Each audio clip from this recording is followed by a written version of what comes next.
Bring in retired IDF Colonel Miri, currently the director of the International Institute for Counterterrorism. Miri, thank you so much for being with us. I mean, just obviously there's just so much anguish for a lot of the former hostages, for those who have relatives in Gaza still at this point in time. They witnessed over 100 people be released, and obviously their loved ones are still trapped. That has got to be incredibly frustrating. As I understand it, there are really only two options that Netanyahu has at this point in terms of getting the hostages back. One would be targeted raids conducted by the IDF inside Gaza, just to sort of try to free some of the hostages. I mean, God knows that is fraught, of course, with so many risks. The other would be a second truce with Hamas. Which one at this point do you see as the more realistic option?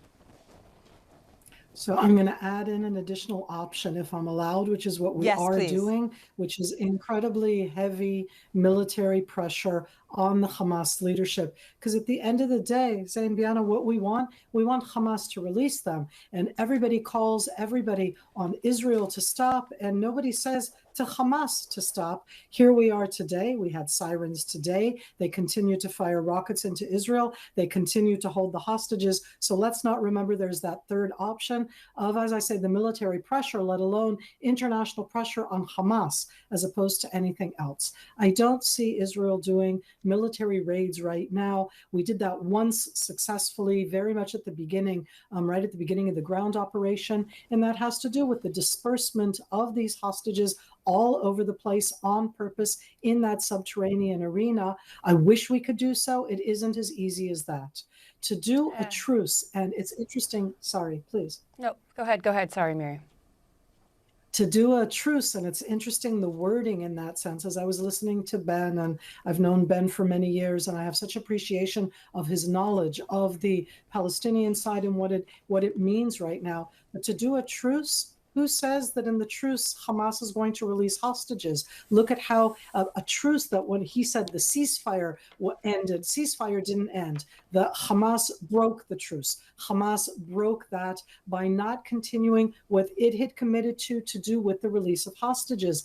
And I do not believe them, the Hamas, and I think that they would continue to do the same thing. So you're in a very tricky situation where if you do the truce, that still doesn't mean you get the hostages back, and you're paying a horrific price when it comes to Hamas showing that it is the one in control. They're the ones who are now taking the humanitarian supplies from the people of the Gaza Strip who need it. They're the ones who are controlling it, taking it. It's absolutely horrific.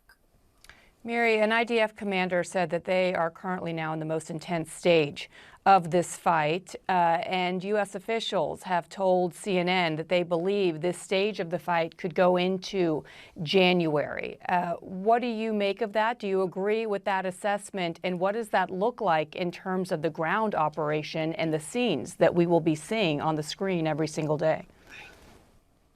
So I'm breathing in deep together with you. And as I say, I really want, in that sense, a better future for us and for the civilians, the Palestinians inside the Gaza Strip. What does it look like? It looks like bombardment, military capabilities inside the densely populated area, not just of the northern Gaza Strip, where we were active until the truce was ended by Hamas, but also in the south. Right now, the focus is in the area of Khan Yunis. There are different maps showing it right now. A lot of the footage is showing the destruction inside Khan Yunis. Khan Yunis is where Yahya Sinwar, the commander, the planner, the executioner of this horrific genocidal plan, that's where he's from. There's no question that we're trying to focus on this top leadership, trying to get to where their bunkers are, most likely in the subterranean arena underneath Khan Yunis. Khan Yunis is a city of, 500,000 people. So it's dislocation, it's moving people.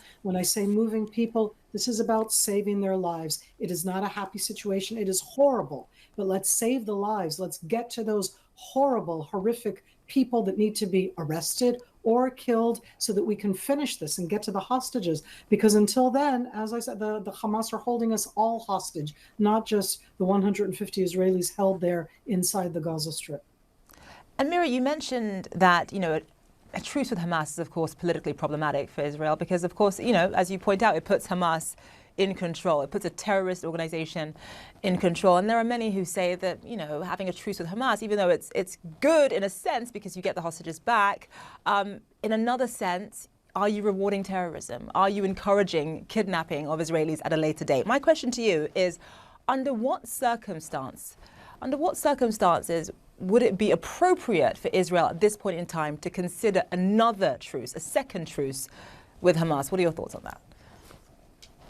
My thoughts are that when Hamas are the ones who approach the mediators, which we all know who they are, if it's Qatar or if it is Egypt, and of course the United States behind in that sense, when the Hamas leadership in the Gaza Strip is the one that approaches and said, okay, stop the firing, we're willing to negotiate, that's a different situation. What they're saying right now, we have no problem. Keep on going. They are sacrificing their own people in that sense because they surround themselves by them.